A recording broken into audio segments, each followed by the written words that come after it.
Shalom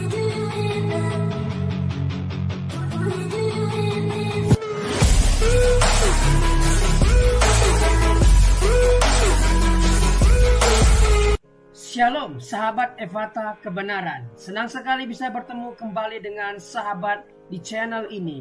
Saya berterima kasih karena sahabat sudah mampir dan mengikuti channel ini sampai hari ini. Saya berdoa kiranya Tuhanlah yang membalas dan memberkati kita semua. Channel Ephata Kebenaran membahas khusus tentang tanda akhir zaman atau peristiwa-peristiwa yang akan terjadi di akhir zaman. Dalam bahasa teologianya adalah eskatologi. Kita akan belajar tentang akhir zaman dari berbagai sumber.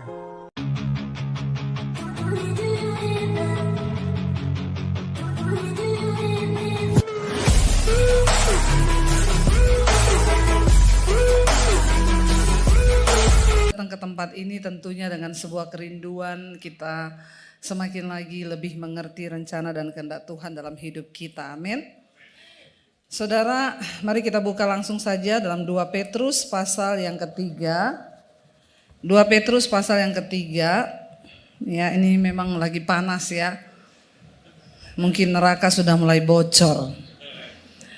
2 Petrus pasal yang ketiga ayat yang ke-9 mulai kita baca sama-sama. 2 Petrus 3 ayat yang ke-9.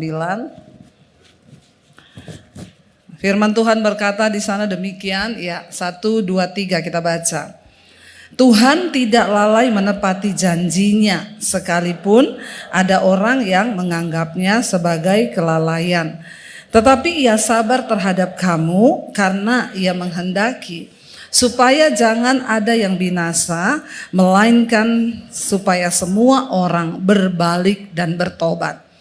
Saudara, jelas sekali firman ini berkata Tuhan tidak pernah lalai menepati janjinya, sekalipun ada orang yang menganggapnya sebagai kelalaian. Di dalam Alkitab janji Tuhan itu begitu banyak, saudara ya. Janji akan pemulihan, janji akan penyertaan, janji akan kesembuhan, itu sudah ada dalam Alkitab. Tetapi di sini dikatakan dengan jelas Tuhan itu tidak lalai. Siapa yang mengajari Tuhan? Ya, Ayub berkata, siapa yang dapat mengajari dia? Dia yang menciptakan segala sesuatunya. Tuhan tidak pernah lalai menepati janjinya, sekalipun ada orang yang seringkali menganggap Tuhan itu lalai. Saudara pernah nggak menganggap Tuhan itu lalai? Jangan buru-buru jawab. Sok tahu deh ya. Jangan buru-buru jawab, tapi renungkan dulu ya, renungkan dulu. Nggak usah langsung cepet-cepet. Saudara pernah nggak menganggap Tuhan itu lalai? Yang pernah angkat tangan, mulai terbuka ini ya. Yang pernah menganggap Tuhan lalai, angkat tangan. Saya pernah. Saya pernah menganggap Tuhan itu lalai. Saudara di sini semua enggak pernah? Kalau saudara enggak pernah anggap Tuhan lalai, pulang aja. Saudara semua sudah penghuni sorga. Saya pernah mengaku Tuhan itu lalai. Saya pernah menganggap. Alkitab berkata Tuhan enggak pernah lalai. Sekalipun banyak orang yang sering menganggap dia lalai ya. Contoh, bagaimana kita menganggap Tuhan itu lalai? Saya tuh banyak dapat telepon, banyak dapat ya WA, banyak orang konseling, Bu. Ya, suami saya begini-begini, rumah tangga saya begini-begini, bisnis saya begini-begini. Saya bilang berdoa. Jawabannya apa? Saya sudah berdoa puluhan tahun. Buktinya apa? Saya sudah cari Tuhan. Saya sudah melayani. Saya sudah bayar persembahan. Saya sudah perpuluhan. Kalau kita menyatakan semua kebenaran kita, halo, berarti itu kita anggap siapa yang lalai? Jawab. Amin. Ya, pernah nggak kita menganggap Tuhan lalai? Sering. Ya, dulu ketika saya dalam penderitaan, saya bilang sama suami saya, "Say, Tuhan itu ada apa enggak?" Itu lebih parah lagi. Kalau Tuhan itu ada, kenapa kita begini sampai sekarang? Kayaknya kebenaran itu enggak pernah muncul. Kita menderita terus, kita coba hidup benar tapi kita menderita. Itu saudara gak menganggap Tuhan lalai dengan begitu? Kita seringkali menganggap Tuhan itu lalai. Aku sudah berdoa loh, aku sudah begini, tapi apa hidupku? Walaupun itu saudara tidak terbersit ngomong dari mulutmu, hanya terbersit di dalam hatimu. Pernah saudara terbersit begitu? Jawab jujur. Sering. Nggak usah ngomong pernah, jawab aja sering. Iya enggak? Ya, saya tuh heran Bu, anak saya. Ya, sekarang dia memberontak, dia pacaran dengan orang yang tidak seiman. Saya tegur dia marah. Padahal Bu, kurang apa saya Bu? Ya, saya tuh sudah berdoa buat dia, saya kasih firman, saya tiap hari menyerahkan dia ke dalam tangan Tuhan. Tapi kenyataannya, berapa banyak kali saudara kita tuh merasa bahwa memang seringkali tidak terlontar dari mulut kita, tapi dari sikap kita. Kenapa ada orang menganggap Tuhan lalai? Karena yang terjadi dalam hidup kita tidak sesuai dengan ekspektasi kita. Ya Pak ya? Orang itu menganggap Tuhan lalai karena dia berpikir, ya yang saya pikirin itu gak gitu. Ya, saya banyak menerima hari-hari ini Bu. Saya itu dengar khotbahnya Ibu ya, saya berusaha berubah Bu. Saya berbisnis gak pakai cara-cara lama, saya ikuti firman Tuhan loh Bu. Tapi kenyataannya Bu, saya menghadapi masalah ini. Kalau saya pakai cara lama saya yang tidak sesuai firman, itu cepat selesainya Bu. Tapi karena saya mau nurut sama firman, makanya gak selesai-selesai. Ya, kalau ada orang berkata begitu berarti dia berpikir apa? Ya Tuhan itu berarti janjinya gak benar.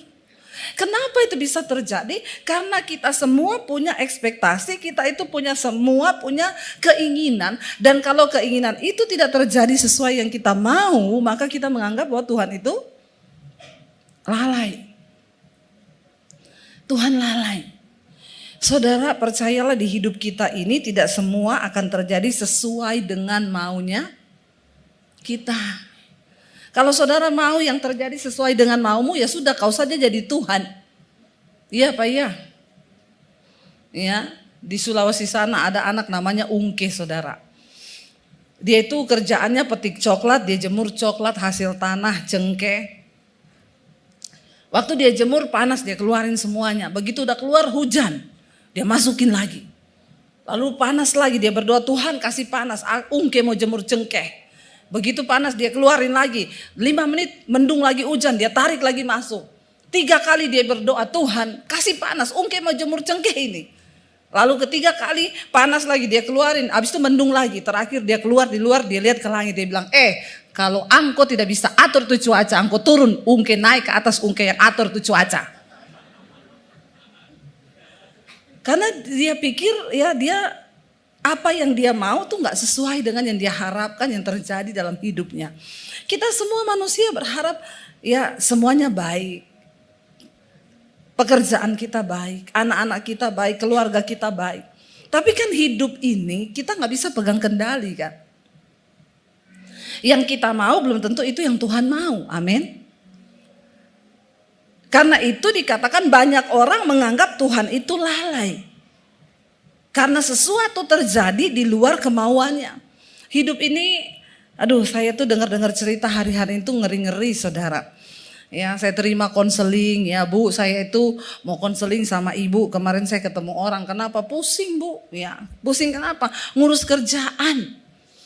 Orang yang sama ini saya temuin berapa tahun lalu dalam keadaan yang sama. Waktu itu saya tanya, kenapa kamu pusing? Saya tuh beli mesin Bu, mesin saya enggak jalan. Saya pusing Bu, orderan saya banyak. Tapi mesin enggak jalan, enggak ada hasil. Usaha saya enggak jalan, enggak ada pemasukan. Pusing, kita berdoa.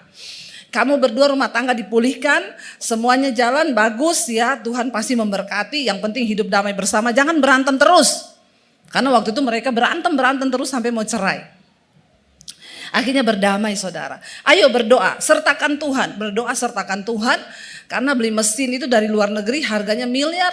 Ketemu teknisi, kalau teknisinya jahat dikerjain terus, minta duit terus, gak selesai-selesai. Berdoa yuk, libatkan Tuhan. Berdoa libatkan Tuhan. Dia hidup rukun bersama, berdoa bersama. Akhirnya Tuhan kasih teknisi bagus, mesinnya jalan. Orderan kebanjiran. Sampai gak cukup mesin itu memproduksi semua pesanan. Kemarin saya ketemu, pusing Bu. Kenapa pusing? Kebanyakan orderan. Saya bilang gini, kamu ingat gak kemarin kamu ketemu saya berapa bulan lalu, berapa tahun lalu? Saya ketemu kamu modelnya kamu sama loh. Saya tanya kenapa pusing Bu, kenapa? Gak ada orderan, mesin rusak. Sekarang saya ketemu kamu sama juga. Kenapa? Pusing Bu, kenapa? Kebanyakan orderan, pusing, mumet, gak bisa ditinggal, kerjaan banyak. Terus saya bilang terus, maumu tuh apa? Kamu mau hidup yang seperti apa? Kamu gak ada orderan pusing, dikasih orderan banyak juga?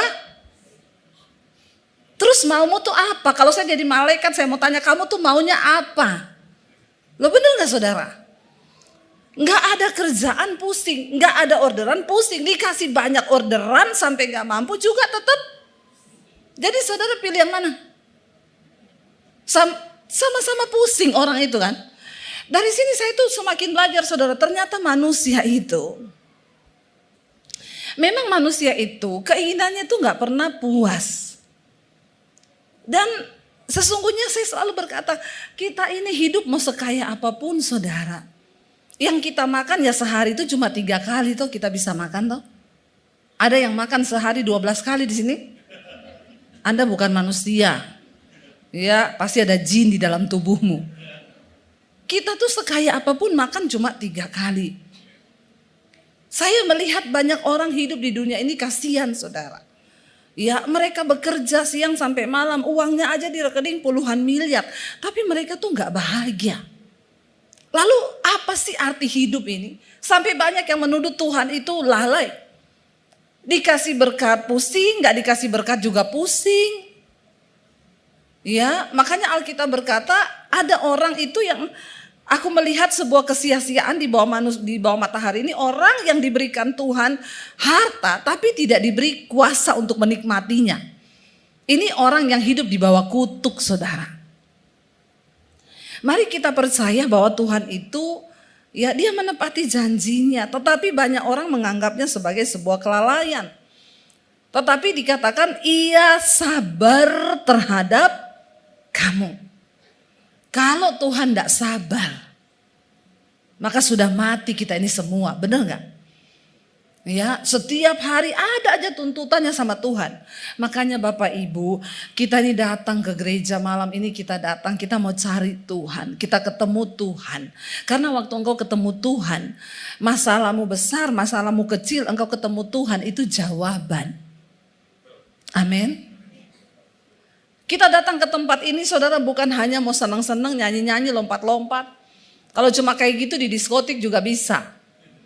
Ya, makanya para pelayan Tuhan benar-benar dituntut hidupmu itu bisa membawa hadirat Tuhan. Baik pemusik, WL singers, bukan cuma nyanyi. Kalau nyanyi itu di atas lebih bagus nyanyinya. Tapi kita harus berjumpa dengan Tuhan. Kita harus ketemu dengan hadirat Tuhan. Karena hadirat Tuhan itu yang membawa damai sejahtera, ketenangan di hidup kita. Bahkan kalau kita lihat ayat ini sebenarnya juga Tuhan sedang berbicara. Ya firman ini sedang berbicara tentang kedatangan Tuhan saudara. Ya tentang hari Tuhan, kalau saudara baca satu perikop ini tentang hari Tuhan. Banyak orang menganggap bahwa mereka berkata begini, gak usahlah bicara-bicara kiamat. Buktinya dari zaman dulu sampai zaman sekarang Tuhan gak datang-datang. Dikatakan banyak orang menganggap Tuhan itu lalai. Dari dulu dia berkata dia akan datang. Tapi sampai hari ini dia belum datang. Dan dia berkata, Alkitab ini berkata Tuhan itu sabar terhadap kita karena dia tidak ingin ada orang yang binasa. Tapi dia masih kasih kesempatan kita ini semua bertobat. Supaya waktu dia datang kita dalam keadaan kudus dan layak. Siap. Ya, saya tadi malam dengan suami saudara kami kebetulan ada satu keperluan sehingga kami harus keluar agak malam. Cari parkiran di dekat nightclub nggak dapat tempat parkir. Saya bilang sama tukang parkirnya, kok makin malam makin nggak ada parkir di sini? Iya Bu, memang di sini kalau siang sama sore sunyi Bu, tapi kalau malam penuh parkirannya karena itu ada nightclub. Waktu kita mau cari parkir, ada pemusik gereja yang masuk ke dalam. Nggak tahu, mungkin dia mau main juga di dalam. Jadi hari lain dia main di situ, nanti hari Minggu pelayanan dia main di sini. Ya, dia agak malu ketemu kita, saudara. Tapi bukan itu, saudara. Saya tuh keliling akhirnya sampai muter tuh parkiran penuh. Ada beberapa night club di situ. Sampai saya bilang sama suami saya gini, terdengar musiknya itu dari jalan, dudak, dudak, dudak, dudak, dudak. Saya bilang sama suami saya mereka itu ngapain ya di situ ya? Terus suami saya tuh bilang gini, orang dunia itu kalau ada duit, ya buat apa coba? Ya dia ke situ untuk menikmati hidup, dia pikir untuk, ya dia punya uang. Di situ sekali masuk aja udah bayar ratusan ribu untuk bisa masuk aja. Karena dia orang dunia, dia nggak ngerti kebenaran. Saya bilang sama suami saya, terus mereka tuh ngapain ya? Di situ saya pura-pura lupa, dulu juga saya begitu. Ya, pura-pura lupa, pura-pura amnesia. Tapi memang benar, ya saya juga baru mengerti, bodoh banget ya. Dulu kita merasa di situ itu ada hiburan, ya kita ducek gitu. Terus udah capek pulang. Bahkan sebagian orang datang ke tempat seperti itu tuh karena memang mereka tuh pengen lari dari masalah. Mereka punya banyak pikiran, sumpek, punya banyak masalah, mereka lari. Mereka ke situ tuh goyang-goyang, lihat hal-hal yang menarik. Ya cewek-cewek yang seksi di situ. Tapi dia pikir dia pulang masalahnya selesai. Enggak, saudara. Ya, makanya hari-hari ini kita perlu Tuhan. Gereja pun perlu menjadi tempat untuk Tuhan hadir. Karena kalau kita cuma pinter nyanyi-nyanyi, main musik, buat apa? Di tempat begituan malah kadang orang lebih terhibur loh. Salah satu hal yang menarik yang ada dalam gereja adalah orang ketemu Tuhan. Orang ketemu hadirat Tuhan. Karena hanya Tuhan yang membuat hidup orang tuh berubah, katakan. Amin. Ya, dan saudara di sini dikatakan bahwa saya tadi malam tuh dapat kiriman video ilustrasi kalau perang nuklir itu terjadi. Dia menggambarkan kalau Rusia itu jadi perang nuklir dengan Amerika. Bakalan terjadi itu apa, saudara? Lalu dibikin ilustrasinya, nuklir itu ditembakkan. Bumi ini nanti itu, ya kita bayangkan aja waktu Jepang itu Hiroshima dan Nagasaki dibom nuklir. Itu kehancurannya seperti apa, saudara? Sampai Indonesia juga ya ikut merasakan imbasnya bagaimana. Perang nuklir itu sangat luar biasa, apalagi memang kalau sampai terjadi. Hari-hari ini kita melihat, saya membaca nih Jepang membuang limbah ini kan. Saudara ikut berita atau cuma nonton TikTok? Ikut pergerakan, ikut berita kan, nonton berita kan. Kita perlu nonton berita dunia, jangan cuma nonton drama Korea terus, amin. Kenapa kita perlu nonton berita dunia? Supaya kita tahu ini apa yang mau terjadi, tanda zaman ini apa. Ya, ini Jepang lagi membuang limbahnya ke laut, limbah nuklir. Lalu saya mulai lihat nih beberapa laut tuh menemukan ikan-ikan pada mati semua. Ya, lalu Korea memberikan ancaman kalau sampai laut kami tercemar, kami tembakkan nuklir nanti. Ini semua apa-apa negara itu sekarang bicaranya nuklir loh. Ya, puji Tuhan Indonesia enggak punya. Kasihan kalau Indonesia bikin nuklir, rakyatnya enggak makan semuanya ya. Ya, nuklirnya Indonesia ini gede loh. Ya, korupsi itu tuh nuklirnya besar itu, saudara. Tapi kita bersyukur loh. Ya, cuma saudara, itu kalau perang nuklir benar-benar terjadi, saya lihat ngeri, saudara. Nanti bumi ini dingin. Ya, seluruh bumi ini akan mengalami dingin karena ya ledakan yang begitu hebat. Ya, walaupun mataharinya panas tapi akan terasa dingin dan banyak orang yang akan mati karena suhu dingin itu. Belum racunnya itu. Ya, tapi ya saya melihat hal itu, ya memang kalau memang sudah mau akhir zaman ya terjadilah. Tapi khotbah-khotbah tentang akhir zaman kayaknya di gereja udah jarang diberitakan ya. Orang cuma disibukkan dengan masalah, kamu tuh harus kuat, kamu tuh harus gini. Hello, kita ini sedang ada di akhir zaman. Ya, mari kita pinggirin dulu masalah kita.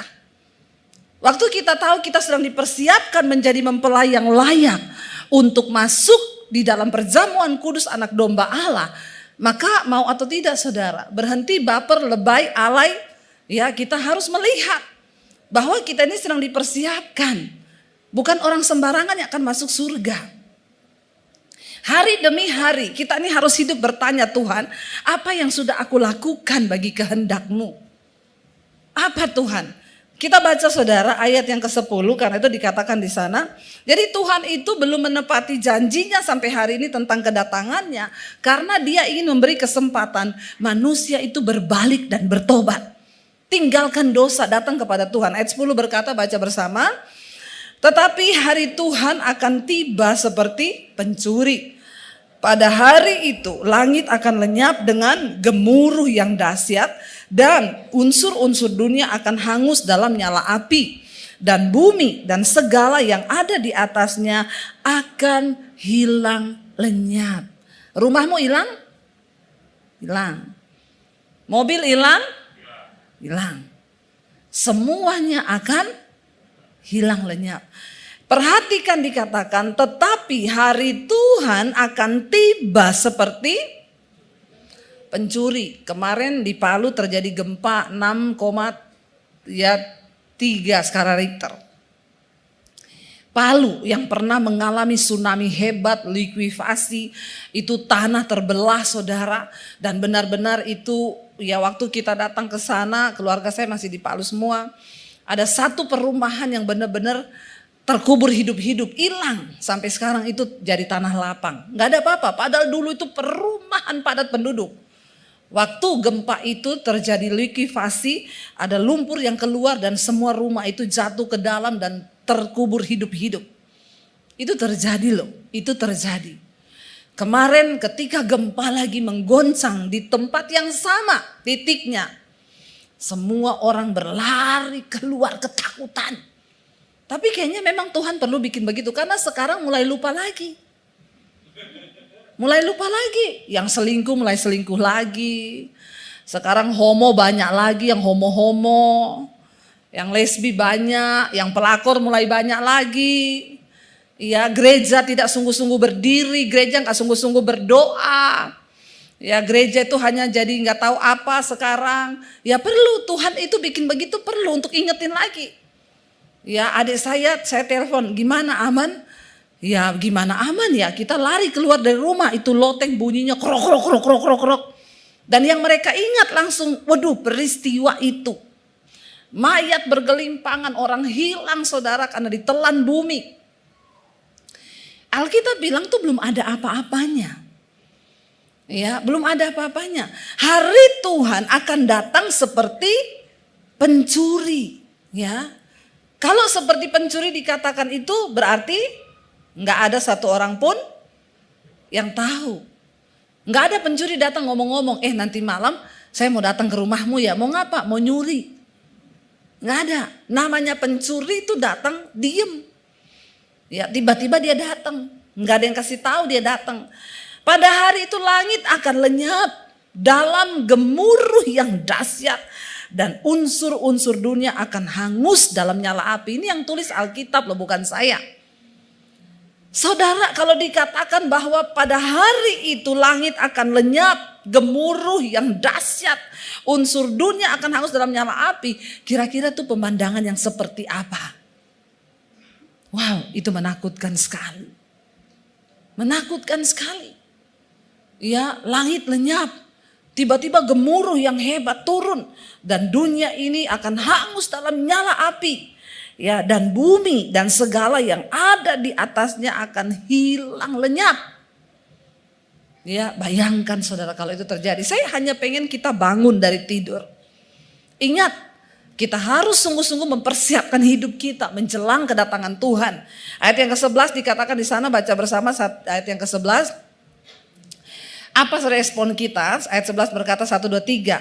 Jadi jika segala sesuatu ini akan hancur secara demikian, apa? Betapa suci dan salehnya kamu harus hidup. Respon kita untuk menyambut kedatangan Tuhan akhir zaman di depan mata, ya semua itu akan hancur dengan cara demikian. Betapa suci dan salehnya kamu harus hidup. Mari kita berdoa supaya kita sungguh-sungguh hidup di dalam kekudusan. Tinggalkan dosa saudara. Jangan engkau bermain-main dengan dosa, kenajisan, percabulan, kepahitan, amarah, semua hal yang berbau dosa mari kita buang dan bereskan hidup kita sebelum Tuhan datang kali yang kedua. Karena hari itu akan datang seperti pencuri. Kalau hari ini masih ada waktu, beresin. Saudara punya kepahitan sama siapa? Beresin. Kita berdoa sungguh-sungguh. Minta sama Tuhan, lawatan Tuhan turun atas hidup kita. Semua akan hancur dengan cara yang demikian. Betapa suci dan salehnya kamu harus hidup. Jangan lagi bermain-main dengan Tuhan. Sudah cukup saudara bertanya hari ini, Tuhan apa yang sudah aku lakukan untuk kerajaan-Mu? Apakah aku ini hanya hidup sekedar hidup bagi diriku sendiri? Aku mau berlari Tuhan. Menggenapi semua apa yang Tuhan mau untuk aku lakukan. Kita semua terpanggil hari-hari ini Bapak Ibu. Mari jangan cuma duduk datang jadi jemaat yang bikin panas kursi gereja. Lalu gak ada hidup kita dampak apa-apa. Mari kita buka mata. Saya hari-hari ini digerakkan Tuhan untuk ingetin jemaat. Ingetin tentang kedatangan Tuhan yang sudah mendekat. Karena hari-hari ini khotbah-khotbah tentang kedatangan Tuhan, tentang kekudusan sudah hampir hilang di dalam gereja. Kita sibuk dengan permasalahan, kita sibuk dengan apa yang iblis tipu hari-hari ini. Penderitaan, persoalan, padahal kita lupa ada begitu banyak hal besar yang harus kita lakukan menjelang hari Tuhan yang mendekat. Ayo kita berlomba Bapak Ibu. Ya setidaknya siapa yang ada di sampingmu hari ini, keluargamu, anakmu, saudaramu, engkau bisa kirim firman lewat WA kepada anak-anakmu. Ya kasih tahu kebenaran firman. Sampaikan, hari-hari ini saya banyak melayani orang-orang Kristen, anak-anak yang mereka hancur dalam keluarga, orang tua yang sudah tidak ada harapan. Bu, saya udah angkat tangan dengan anak saya Bu. Saya gak bisa apa-apa, saya kerasin dia mau bunuh diri, saya lembutin dia pergi tidur sama pacarnya laki-laki. Saya ini sudah bingung mau ngapain, ini terjadi saudara. Dan kita lihat nih akhir zaman, iblis menipu begitu banyak manusia. Ya, dan kita ini harus berdiri di atas kebenaran firman Tuhan. Ya, saya tuh melihat orang-orang pergi ke night club. Ya, saya tuh cuma melihat Tuhan betapa banyak yang akan binasa. Mereka mencari penghiburan itu di luar Tuhan. Tapi mungkin mereka minggu ke gereja, saudara. Karena saya lihat tampang-tampangnya tampang-tampang orang Kristen. Cuma saya nggak tanya aja. Iya saudara, saya bilang mas suami, kayaknya mereka tuh tanpa orang pemain musik gereja aja masuk, mungkin dia main di dalam. Tapi ini terjadi. Akhir zaman. Ya, jangan tertipu. Jangan engkau gagal fokus di dunia ini. Kembalikan fokusmu kepada Tuhan. Dikatakan kalau semuanya akan hancur dengan cara demikian, betapa suci dan salehnya kita akan terus hidup. Ayo, ya kita ada di zaman kasih karunia, tetapi standar kekudusan Tuhan itu gak pernah berubah. Ya, jangan diganti-ganti saudara. Oh kita ini dibenarkan karena kasih karunia kok, bukan karena perbuatan baik kita. Iya, tapi bukan berarti ketika engkau sudah mengenal Yesus, engkau terus bermain-main. Karena engkau diselamatkan bukan karena perbuatan baik. Itu awal dulu. Saya bertobat dulu pertama kali, saya diselamatkan Tuhan. Bukan karena saya baik, saya mau bunuh diri, saya banyak dosa. Tuhan selamatkan saya dalam keadaan berlumuran dosa. Ketika saya mau bunuh diri. Tapi ketika saya sudah diselamatkan, menerima kasih karunia, Tuhan bilang hormati, hidup takut akan Tuhan. Kerjakan keselamatanmu itu dengan takut dan gentar. Karena bukan berarti engkau Kristen, engkau bisa masuk surga. Surga itu tempatnya mulia. Surga itu kudus. Surga itu buat orang-orang yang memang berjuang. Jangan terkontaminasi hari-hari ini. Ya, apalagi banyak kata-kata yang sekarang itu beredar banyak kan di TikTok, di mana-mana ya. Jangan engkau pusing dengan apa kata orang tentang dirimu. Ikutilah apa yang engkau inginkan dari hatimu. Ya, sebab Tuhan itu hanya melihat hatimu. Tuhan juga melihat kelakuanmu. Amin. Ya. Jangan, hati-hati loh saudara, banyak kata-kata yang menyesatkan. Saya selalu ingetin. Ya, bahkan ada hamba Tuhan yang berkata, Yesus tuh sahabatnya orang berdosa. Ya, Yesus sahabat orang berdosa yang mau bertobat. Amin.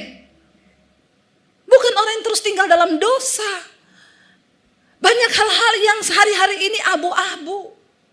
Tapi mari kita berdoa supaya gereja ini menjadi gereja yang memiliki standar firman Tuhan, standar Alkitab yang tidak berubah. Katakan, amin. Ya, jangan diganti, jangan dirubah. Karena hari-hari ini saya melihat banyak standar-standar kekristenan yang berubah. Ya, sekarang banyak hamba Tuhan hidupnya juga sembarangan. Selingkuh, cerai. Ya, tetapi berkata, soalnya jemaat itu menuntut hamba Tuhan itu ekspektasinya terlalu tinggi. Saya bilang, Pret, bukan jemaat yang menuntut. Firman Tuhan punya standar bagi seorang hamba Tuhan. Katakan. Bukan cuma buat hamba Tuhan, buat jemaat. Kita ini hidup kudus bukan supaya dinilai orang kita baik. Kenapa saya gak bersinah? Kenapa saya gak selingkuh? Bukan supaya jemaat bilang, oh Bu Debbie itu kudus ya. Enggak, saya gak peduli. Saya peduli apa kata Tuhan. Karena firman Tuhan menyuruh kita kudus. Firman Tuhan menyuruh kita suci. Betapa suci dan salehnya kamu harus hidup. Bukan tuntutan jemaat. Kalau hamba Tuhan berkata, ada orang yang berkata, saya ini jatuh saudara. Saya selingkuh. Ya, saya tahu saudara kecewa. Karena memang tuntutan saudara kepada saya ini terlalu tinggi. Kok lucu ya? Kamu jatuh ya bertobat. Ngomong kamu sudah salah. Jangan bilang karena tuntutan jemaat. Kita ini hidup saudara, hati-hati, nilai-nilai yang seperti ini. Sehingga banyak kata-kata bijak yang seolah-olah bijak berkata, saudara gak usah terlalu peduli. Jangan engkau hidupi ekspektasi orang terhadap dirimu. Pandangan orang bukan itu yang menentukan. Oke, tapi kita kembali kepada firman Tuhan. Kita hidup berdasarkan standar firman Tuhan. Bukan berdasarkan standar orang. Apalagi sebagai hamba Tuhan. Kita harus menjadi suratan yang terbuka. Saya mendorong semua jemaat engkau orang Kristen. Jangan menjadi tawar imanmu. Jangan menjadi abu-abu di tengah dunia yang semakin gelap ini. Kita berdiri di atas dasar kebenaran. Kita harus hidup kudus, betapa suci dan salehnya kamu harus hidup. Katakan. Ayo saudara, sebelum terlambat. Ya gak apa-apa, saya dibilang itu memang Debbie Basir itu pendeta perjanjian lama, hukum Taurat. Enggak apa-apa. Saya terima. Ya, lalu apa bedanya kita dengan pengajaran yang lain kalau kita nggak mengajarkan hari-hari ini saudara kemurtatan sedang terjadi begitu hebat. Orang nggak menyangkal Yesus, enggak. Ya, tetapi hidup mereka. Ya, jangan kita menjadi. Coba kalau kita balik, saudara, saya pengen kita lihat. Ya di ayat yang ketiga, ya di 2 Petrus 3 ini ayat yang ketiga tadi dikatakan di sana di awal. Yang terutama harus kamu ketahui, saya pengen ayat yang kedua dulu kita baca dari ayat yang kedua. 2 Petrus pasal yang ketiga ayat yang kedua. Supaya, baca bersama, supaya kamu mengingat akan perkataan yang dahulu telah diucapkan oleh nabi-nabi kudus. Dan mengingat akan perintah Tuhan dan juru selamat yang telah disampaikan oleh rasul-rasulmu kepadamu. Dan yang terutama harus kamu ketahui ialah bahwa pada hari-hari zaman akhir akan tampil pengejek-pengejek dengan ejekan-ejekannya, yaitu orang-orang yang hidup menuruti hawa nafsunya. Kita kalau ngomong kekudusan diejek saudara, awas nabi lewat, orang kudus lewat. Saudara gak merokok diejek, tapi enggak apa-apa. Apa yang menjadi tanda bahwa mereka itu pengejek-pengejek akhir zaman? Mereka hidup menuruti hawa nafsu. Ya itu saudara, hidup menuruti hawa nafsu. Ya katanya Kristen, bersinah jalan terus. Ya rokok jalan terus, mabok jalan terus, dugem jalan terus. Hawa nafsu terus yang diikuti. Itu tanda-tandanya pengejek akhir zaman. Mereka mengikuti hawa nafsunya. Ya, dengan ejekan-ejekannya orang-orang yang hidup menuruti hawa nafsu. Kita sebagai anak Tuhan, mari kita berdiri saudara. Ya, sungguh-sungguh dalam kebenaran. Saya cuma mau ngomong ini. Ya, kita lihat ya kemarin terjadi bencana. Di Hawaii itu begitu banyak saudara korban jiwa. Ya tadi lagi ada banjir bandang, berapa ribu orang mati, 10.000 orang hilang. Hari-hari ini kita nggak tahu apa yang akan terjadi ke depan. Jangan santai. Ya bukan soal matinya kapan, kita mati kapan aja. Kalau memang sudah waktunya mati ya pasti mati. Tapi pertanyaannya apakah kita ini siap? Supaya jangan ada penyesalan. Ya, dan di sini dikatakan Tuhan itu memberikan kesempatan. Kenapa ia sabar? Ia sabar terhadap kamu karena ia ingin tidak ada seorang pun yang binasa. Ya, tetapi semua orang berbalik dan bertobat. Coba kita ulangi itu tadi ayat 9. Tuhan itu tidak lalai menepati janjinya sekalipun ada orang yang menganggapnya sebagai kelalaian. Tetapi ia sabar terhadap kamu karena apa? Baca. Ia menghendaki supaya jangan ada yang binasa. Melainkan supaya semua orang berbalik dan bertobat datang kepadanya. Kalau dikatakan Tuhan masih memperpanjang waktu ini karena dia gak pengen ada yang binasa loh. Tuhan masih tunggu. Kalau dikatakan ya karena ia menghendaki supaya jangan ada yang binasa. Berarti ada kemungkinan gak ada yang binasa? Ada. Tapi Tuhan gak mau kita binasa. Dia kasih kesempatan bertobat. Ayo berbalik. Ayo bertobat. Dimanapun engkau berada hai anak-anak muda. Sampaikan pertobatan kepada temanmu. Jangan engkau ikut terlibat dan masuk dalam kubangan dosa. Engkau yang harus membawa suara Tuhan itu ngomong ke temanmu bertobat. Keluar dari kenajisan, keluar dari homoseksual, keluar dari perselingkuhan, keluar dari dugem, keluar dari rokok. Ayo kuduskan hidup kita. Karena bukan orang sembarangan yang akan masuk dalam kerajaan Allah. Bukan orang sembarangan yang bisa masuk surga. Kita masuk istana presiden aja gak boleh sembarangan. Apalagi kita masuk dalam kerajaan Allah. Ya, di dalam Wahyu dikatakan di sana Yohanes melihat orang-orang berdiri memakai jubah putih. Dan dia bertanya kepada tua-tua itu, siapa mereka yang memakai jubah putih itu?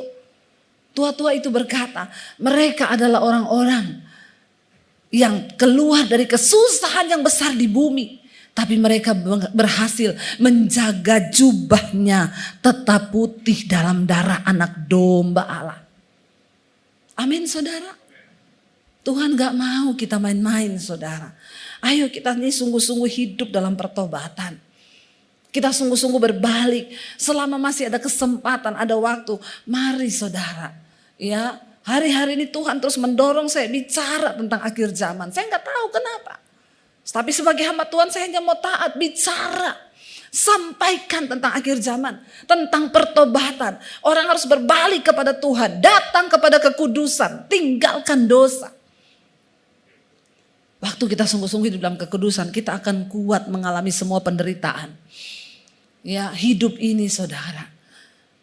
Saya kemarin baru menguatkan seorang ibu yang saya juga rasa ya berat sekali bebannya. Tapi puji Tuhan ibu itu menerima semua yang terjadi itu sebagai cara Tuhan untuk membawa dia pada pertobatan. Ya saudara, tidak mudah yang dia lalui, tidak mudah yang dia alami memang. Ya ketika saya bertemu ibu ini, anaknya menikah. Kalau nggak salah udah 3 tahun apa berapa tahun belum hamil. Dia bilang, Bu Dewi doain dong, saya pengen punya cucu. Ini anak satu-satunya anak saya. Ya udah ayo kita berdoa. Sebulan kemudian anak itu hamil. Ya. 2 bulan, 1,5 bulan yang lalu dia melahirkan. Melahirkan anak perempuan. Ketika dia melahirkan, ibu ini seneng dong. Dapat anak kan, dapat cucu kan. Lagi seneng-senengnya gendong cucu. Tiba-tiba dia sakit, divonis dokter kena cancer. Saudara, kisah berubah tragis. Dari kebahagiaan menjadi sesuatu yang kayaknya kaget. Lalu ibu ini harus pergi keluar kota untuk berobat. Lagi berobat di luar kota. Ternyata anaknya yang baru melahirkan meninggal. Saudara, jadi tinggalin cucunya yang baru berumur 1,5 bulan. Dan ibu ini gak diberitahu kalau anaknya sudah meninggal karena mereka takut kalau ibu ini syok. Tapi menjelang penguburan dia harus tetap dibawa pulang karena gak bisa bohongin. Dibawa pulang dia tanya, kenapa saya harus pulang? Ibu harus urus paspor alasannya karena paspor ibu sudah mau mati, bukan harus berobat ke luar negeri. Pulang dulu urus paspor. Sampai di rumah banyak orang. Saya dikirimin videonya, dia seneng ketawa-ketawa, kok banyak orang, dia pikir ya ini orang-orang sambut ibu. Masuk di rumah lihat anaknya terbaring kaku, ya meninggal. Saya sempat telepon dia, saya bilang, Bu, Tuhan tidak pernah lalai, Bu. Dia nangis bercucuran air mata, iya Bu Debbie, Tuhan gak pernah salah. Tuhan baik ya Bu, iya Tuhan baik Bu. Saya harus makin sungguh-sungguh lagi dengan Tuhan, Bu. Saya mau bertobat, sungguh-sungguh dekat dengan Tuhan. Wow, saya mendengar dia bilang begitu. Yes, tadinya saya takut kalau dia menjauh dari Tuhan. Karena dia merasa ini adalah penghukuman Tuhan atau apa. Saya takut dia itu, mana Tuhan? Ternyata responnya. Ketika saya bertelepon, Bu yang kuat ya Bu. Iya Bu Debbie, Tuhan baik Bu. Tuhan gak salah, Tuhan gak lalai.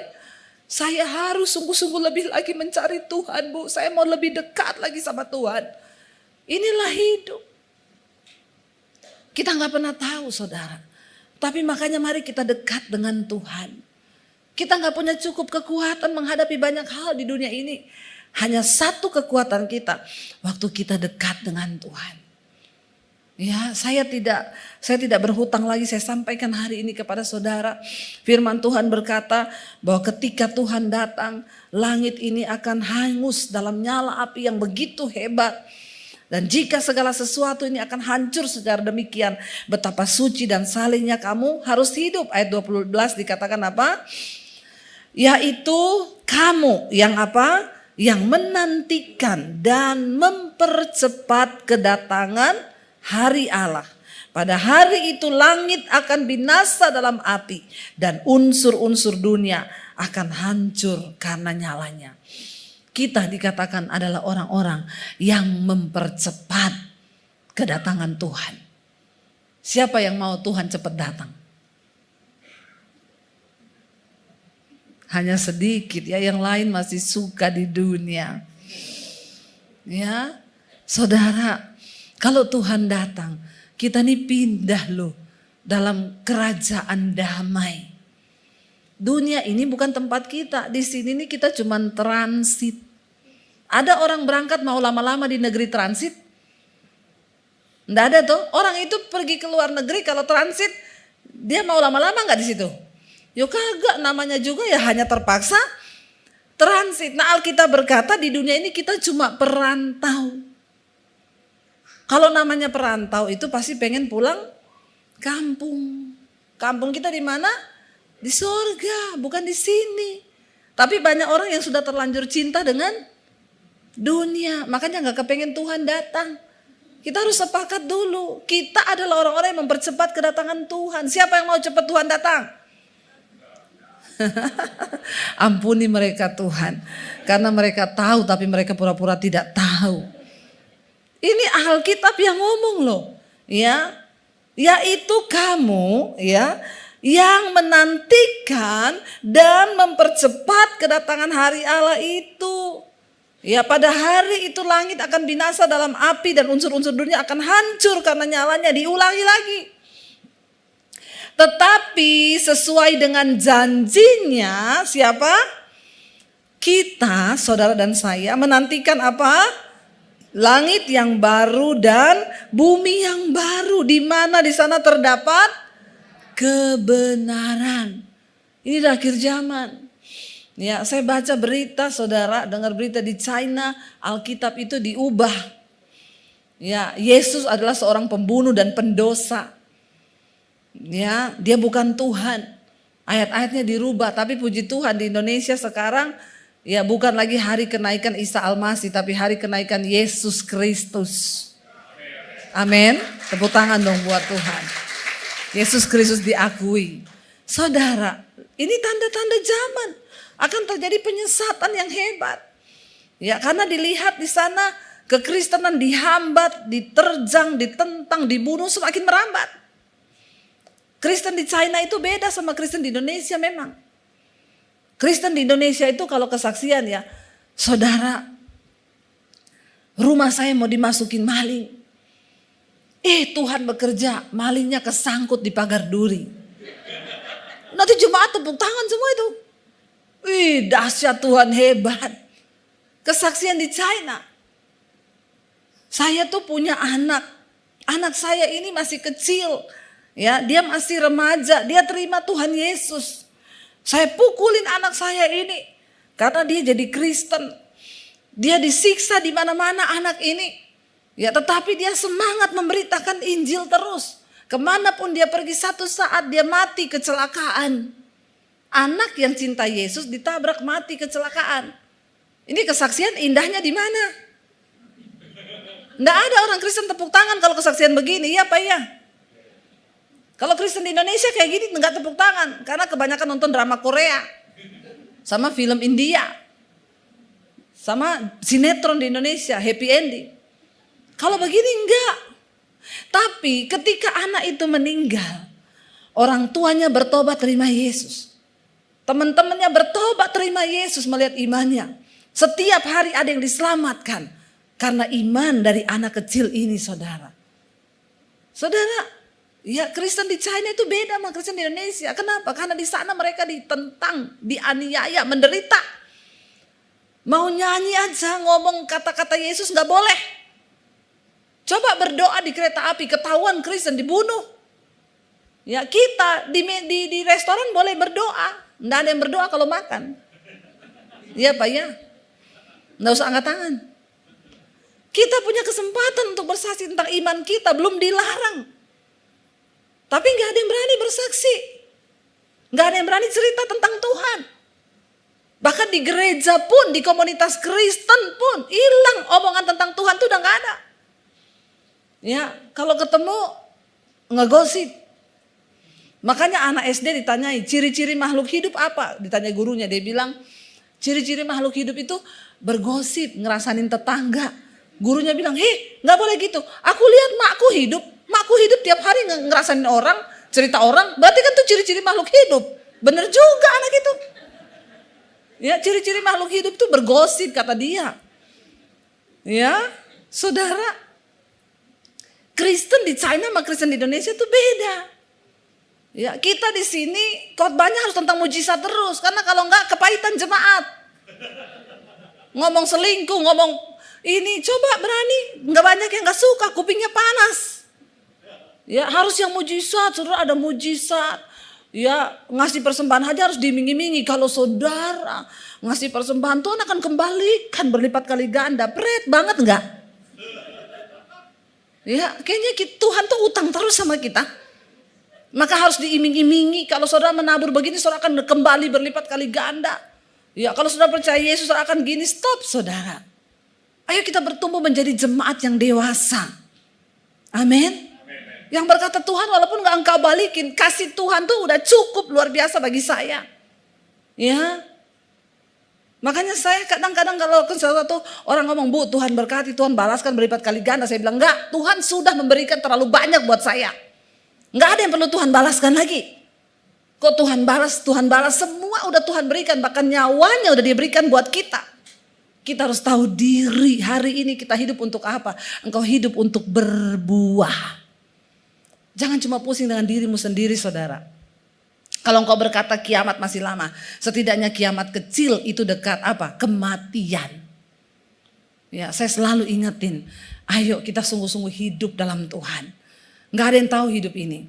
Saudara, jangan sampai engkau berkata, oh saya ini diet. Kemarin mami saya bilang, Dep, ada yang tawari obat itu loh. Katanya itu obat buat buang racun dalam tubuh dari Cina. Terus ngapa? Dia bilang, Bu, tolong bilang sama Bu Debbie ya beli ini. Harganya sekian juta. Kenapa? Banyak yang mati-mati mendadak sekarang. Kalau Bu Debbie mau umur panjang minum ini. Saya bilang pret. Apalagi saya ditawari kayak begitu. Hello. Saya bilang, Mam itu orang ateis gak percaya Yesus. Oh dia orang Kristen. Kenapa dia bilang begitu? Saudara maaf ya. Anda minum vitamin. Anda minum obat herbal. Bukan untuk panjang umur. Bilang amin. saudara nge-gym, saudara hidup sehat, saudara jaga makan, bukan untuk panjang umur. Karena hidup mati, umur itu di tangan Tuhan. Saya nggak setuju kalau ada orang bilang, Bu minum ini supaya umur panjang. Siapa ngomong? Ya, saudara, jangan sampai engkau itu meninggikan diri, melebihi Tuhan. Itu yang Alkitab bilang, terkutuklah orang yang mengandalkan dirinya sendiri. Kita jaga kesehatan supaya kita ini sehat hidup. Bukan untuk umur panjang. Karena umur itu di tangan Tuhan. Saya khotbah begini kemarin di Surabaya. Ada ibu-ibu pengerja, Bu Debi. Benar sekali, baru pagi Bu khotbah, sore kejadian. Itu loh Bu, adik sepupu saya Bu. Jaga makan, nggak pernah makan di luar. Karena jaga makan, makan sehat. Olahraga tiap hari, rutin check up general Bu setiap bulan. Check up. Kena serangan jantung tadi siang Bu. Barusan ibu khotbah tadi pagi tuh. Kena serangan jantung. Ya, ada juga orang tuh, oh tenang aja, saya sudah di DSA otak saya sekarang sudah bersih, nggak ada penyumbatan, stroke. Jangan sombong loh saudara, hidup kita di tangan Tuhan. Kenapa kita harus jaga makan, jaga kesehatan? Supaya sehat. Saya sama suami sekarang lagi diet. Kenapa saya diet? Hidup sudah berat, kalau badan kita tambah berat maka semakin berat hidupmu. Hidup ini udah berat, pergumulannya banyak. Terus berat badanmu juga berat. Kau jalan sempoyongan saudara. Amin. Walaupun hidup kita berat, beban kita berat. Kalau badan kita ringan kan enak toh. Amin apa men? Makanya saya kadang heran lihat bapak-bapak yang perutnya buncit. Maaf ya Pak. Kalau mau tersinggung puji Tuhan.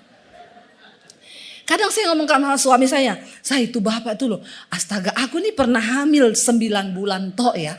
9 bulan perut saya besar, itu begas saudara, tidur aja gak enak, bernapas gak enak. Itu bapak sudah berapa tahun dia bawa perut itu ya. Kok gak begah ya, dan dia tidak merasa bersalah melihat perut itu saudara. Ya bukan apa-apa saudara, bener gak? Kita nih harus sehat supaya kita hidup sehat. Tapi urusan mati itu di tangan Tuhan. Ya di tangan Tuhan. Makanya ada orang yang berdosa, merokok, mabuk, minum bisa umur panjang 160 tahun loh. Saya baca umur orang terpanjang di dunia. Ya dia masuk di Guinness Book Record. Saudara itu bapak kalau gak salah ya umurnya tuh mencapai hampir 150 kayaknya. Ditanya rahasia hidup sehatnya apa? Kawin cerai, merokok, mabuk, semua dosa dia lakukan loh. Tapi umur panjang. Kenapa saudara? Saya baru tahu Alkitab bilang Tuhan itu tidak berkenan pada kematian orang fasik. Tapi pada pertobatannya. Sebenarnya Tuhan tuh tidak mau orang fasik itu mati. Makanya kita kalau orang jahat jangan kau doakan mati. Tidak mungkin mati dia. Karena Tuhan tidak berkenan pada kematian orang fasik. Tapi pada pertobatannya. Tapi ada yang gak tobat-tobat memang ya sudah diambil sama setan. Ya, jadi saudara, memang orang-orang berdosa itu panjang umur. Lama matinya. Karena Tuhan tunggu dia tobat. Tuhan tidak mau orang binasa. Tuhan tidak mau, makanya ya jangan kau bilang gini, oh kalau gitu saya biar umur panjang dosa aja ya Bu. Nah ini bertobat saudara ya. Hati-hati ya. Ada juga yang lagi selingkuh mati. Ya, karena istrinya berdoa di rumah.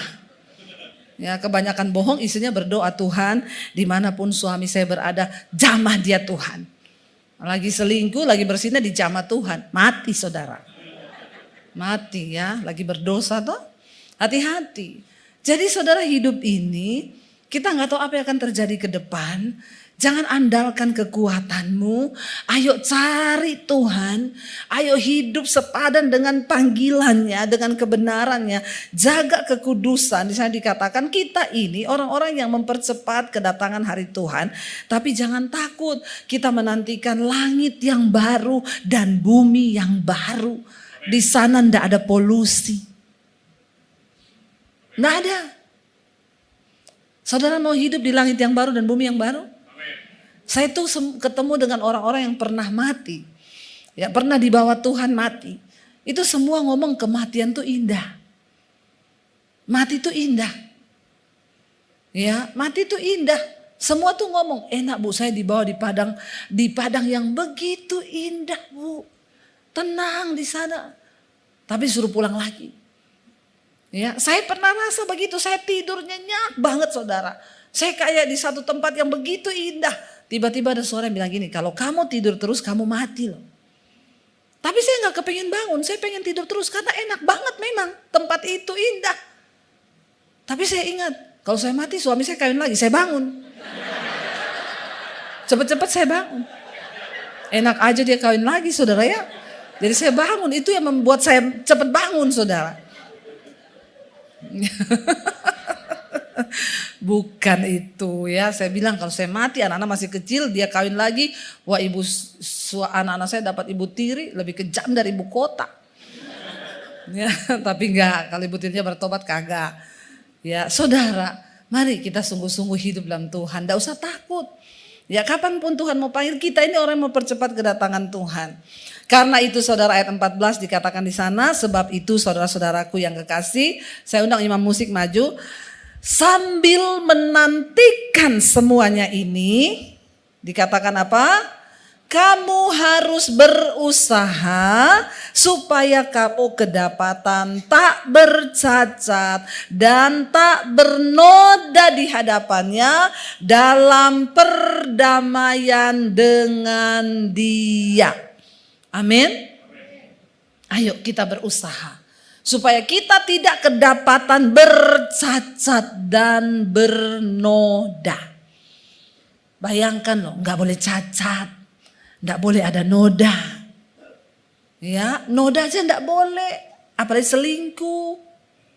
Ya, apalagi terikat dengan hal-hal yang kegelapan. Noda aja nggak boleh. Apa itu noda? Ada kepahitan, ada kekecewaan, itu nggak boleh. Kita harus sungguh-sungguh menjaga. Ya, dan dikatakan di sana ayat 15, anggaplah kesabaran Tuhan kita sebagai kesempatan bagimu untuk apa? Beroleh selamat. Kenapa sampai hari ini Tuhan belum datang? Dia masih sabar supaya kita ini boleh selamat. Seperti juga Paulus saudara kita yang kekasih telah menuliskan kepadamu menurut hikmat yang dikaruniakan kepadanya. Mari Bapak Ibu, satu hal yang Tuhan mau, Dia masih membuka pintu keselamatan bagi setiap kita. Mari kita berjaga-jaga hari-hari ini. Kita bangkit berdiri, kita naikkan pujian kudus-kuduslah, kuduslah Tuhan. Terima kasih sahabat sudah mendengarkan khotbah tentang akhir zaman. Saya yakin dan percaya kita semakin bertambah hikmat dan bertambah referensi tentang akhir zaman. Channel ini dibuat secara sadar untuk mengumpulkan pembahasan tentang akhir zaman, nubuatan tentang akhir zaman, agar kita punya satu channel membahas khusus tentang kejadian-kejadian di akhir zaman. Para pembicaranya juga dari berbagai interdominasi, baik dari Protestan, karismatik, Katolik, dan berbagai pendeta di seluruh Indonesia, tentunya yang membahas tentang akhir zaman. Semoga channel ini memberkati kita semua. Firman Tuhan mengatakan Matius 13 ayat 39, musuh yang menabur benih lalang ialah iblis, waktu menuai ialah akhir zaman, dan para penuai itu malaikat. Matius 22:23-24. Pada waktu itu, jika orang berkata kepadamu, lihat, Mesias ada di sini, atau Mesias ada di sana, jangan kamu percaya, sebab Mesias palsu dan nabi-nabi palsu akan muncul, dan mereka akan mengadakan tanda-tanda yang dahsyat dan mujizat-mujizat, sehingga sekiranya mungkin mereka menyesatkan orang-orang pilihan juga. 1 Tesalonika 4 ayat 15-16. Ini kami katakan kepadamu dengan firman Tuhan, kita yang hidup, yang masih tinggal sampai kedatangan Tuhan, sekali-kali tidak akan mendahului mereka yang telah meninggal. Sebab pada waktu tanda diberi, yaitu pada waktu penghulu malaikat berseru dan sangkakala Allah berbunyi, maka Tuhan sendiri akan turun dari sorga, dan mereka yang mati dalam Kristus akan lebih dahulu bangkit. Matius 24 ayat 24. Karena itu berjaga-jagalah, sebab kamu tidak tahu pada hari mana Tuhanmu datang. Matius 26 ayat 64. Jawab Yesus, engkau telah mengatakannya, akan tetapi aku berkata kepadamu, mulai sekarang kamu akan melihat Anak Manusia duduk di sebelah kanan yang Maha Kuasa dan datang di atas awan-awan di langit. Tuhan akan menjemput kita di langit, dan kita akan datang menyongsong Dia di langit, sampai nanti kita akan memerintah di kerajaan 1000 tahun. Tuhan Yesus memberkati.